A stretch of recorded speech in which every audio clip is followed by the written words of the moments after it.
బాపట్ల జిల్లా వేటపాలెంలో జిల్లా పరిషత్ girls high స్కూల్కు sub inspector P Janardhan visit చేయడం జరిగింది. ఈ సందర్భంగా 10వ తరగతి బాలబాలికలతో ఇంటరాక్ట్ అయి నేటి సమాజంలో యుక్త వయసు వచ్చిన బాలికలు పాఠశాలల్లో, కాలేజీలో వాట్సాప్ వీడియో, ఫోన్ల ద్వారా మాయమాటలకు, ఆకర్షణలకు లోని ఏ విధంగా మోసాలకు, బ్లాక్మెయిలింగ్కు గురి కావడం, వివిధ రకాలైన ఫోటోలు, వీడియోలు తీసి డబ్బు చెల్లించాలని బెదిరించడం, తల్లిదండ్రులకు చెప్పకుండా ఆడపిల్లలు ఇంట్లో నుంచి పారిపోవడం, తర్వాత మోసపోవడం, అలాగే పాఠశాల వయస్సులోనే బాలురు మత్తు పదార్థాలకు బానిసలు కావటం, చదువుకునే వయసులో చెడు పరిచయాలు జరిగి సమాజ విద్రోహ శక్తులుగా మారడం, తద్వారా వివిధ కేసుల్లో అరెస్ట్ కాబడి ఉద్యోగాలకు అనర్హులుగా సర్టిఫికెట్ పొందడం, వాటి వలన వాళ్ళు జీవితంలో ఏ విధంగా సమస్యలను ఎదుర్కొంటున్నారు అనే విషయాలకు సంబంధించి వారిని ఎడ్యుకేట్ చేయడం జరిగింది. బాలికలు ఎలాంటి సైబర్ మోసాలకు గురైనా భయపడకుండా 1093కి కాల్ చేసినట్లయితే రక్షణ కల్పిస్తారని తెలియజేశారు. ఈ కార్యక్రమంలో పిల్లలు, టీచర్స్ పాల్గొన్నారు.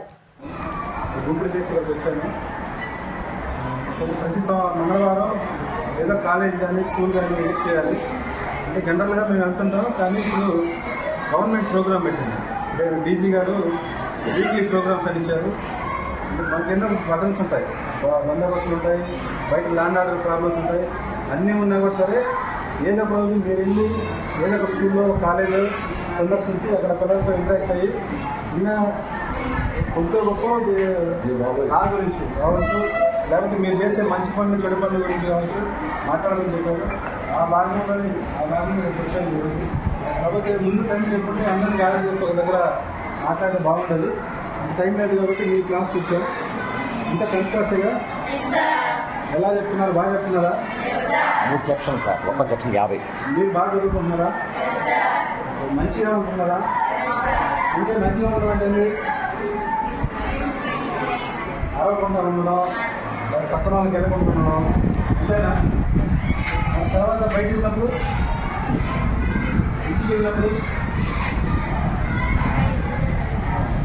అన్ని దగ్గరలో మంచిగా ఉండాలి, అన్ని దగ్గరలో జాగ్రత్తగా ఉండాలి. స్కూల్లో పక్కన వాళ్ళు ఏమనుకున్నా ఒక డిసిప్లిన్ ఉంది, మాస్టర్ చెప్పింది బుక్ మొత్తం బయాడ్ చేసి లేకపోతే అర్థం చేసుకుని చదవడం ఒకటే కాదు, అంతకంటే చాలా ఉన్నాయి.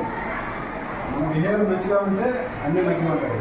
బిహేవియర్ మంచిగా ఉండాలంటే ఇంకా చదివి వెళ్ళిపోయిన తర్వాత బయటకు వెళ్ళాక మోటార్ అయితే స్కూటీ వేసుకుని, సైకిల్ వేసుకున్న తర్వాత తిరగడం, ఏది పడితే అది మాట్లాడడం, లేదా గాలి చదువుకోకుండా మనతో పాటు చదువుకొని ఆగిపోయింటారు. వాళ్ళ రోడ్డు మీద సిగరెట్లు అవి ఇవి తాగుతూ ఉంటారు. వాళ్ళతో పాటు ఫ్రెండ్షిప్ చేయడం, వాళ్ళతో తాగడం, లేదా దీంట్లో ఫోన్లు తీసుకోవడం, రకరకాల ఇన్స్టాగ్రామ్లు, ఫేస్బుక్లు వచ్చేసేవి. ఇవన్నీ వచ్చిన తర్వాత ఏమవుతున్నారు? దానిలో పోవడం కూడా చెడిపోవడం ఎక్కువైపోవడం. అందుకే దాంట్లో ఎంత మంచి ఉంటుందో అంతకంటే ఎక్కువ చెడు కూడా ఉంటుంది. ఎలా అంటే ఎవరో ఉంటారు, మీలాగే ఉంటారు. అమ్మాయితో మాట్లాడితే పర్లేదు, ఒక అమ్మాయితో మాట్లాడుతూ వాళ్ళ అన్న అంటారు, వాళ్ళ తమ్ముడు అంటారు, వాళ్ళతో మాట్లాడతాం. ఫస్ట్ ఫ్రెండ్షిప్ అంటారు, ఫ్రెండ్ అంటే మంచిగా మాట్లాడతాం. తర్వాత ఉండే కొన్ని మనల్ని తెలియకుండా ఇంప్రెస్ చేస్తారు. ఏదో గిఫ్ట్ పంపిస్తామని అక్కడ నుంచి అలా బాగుంది ఉండడం అంతే కదా. మన ఏదైనా బాగుంది అంటే ఏమనుకుంటాం, మనం ఎక్కడ వెళ్ళిపోతాం. తర్వాత అలా మాట్లాడడం అలవాటు పడితే మళ్ళీ మాట్లాడాలి. సినిమాలు హీరోలు వాడటం, తెలియకుండా ఇంకోటి అట్రాక్షన్ ఇవన్నీ అయితే లాస్ట్ ఏం చేస్తాం, 10th అయిపోతాను, ఇంటర్మీడియట్ అయిపోతాను, వాడి ఆడికి రమ్మంటే వాడితో పాటు వెళ్ళిపోతాం. తర్వాత ఏమవుతుంది, పోలీస్ స్టేషన్ కంప్లైంట్ ఇస్తారు, మిస్సింగ్ కేసు రాస్తారు. తర్వాత పట్టుకొని వచ్చిన తర్వాత ఫోక్స్ కింద ఆర్డర్ అవుతుంది. 18 years లోపు ఏదైనా ఎవరితో వెళ్ళినా మ్యారేజ్ చేసుకునే వాళ్ళ చట్ట ప్రకారం నేరం.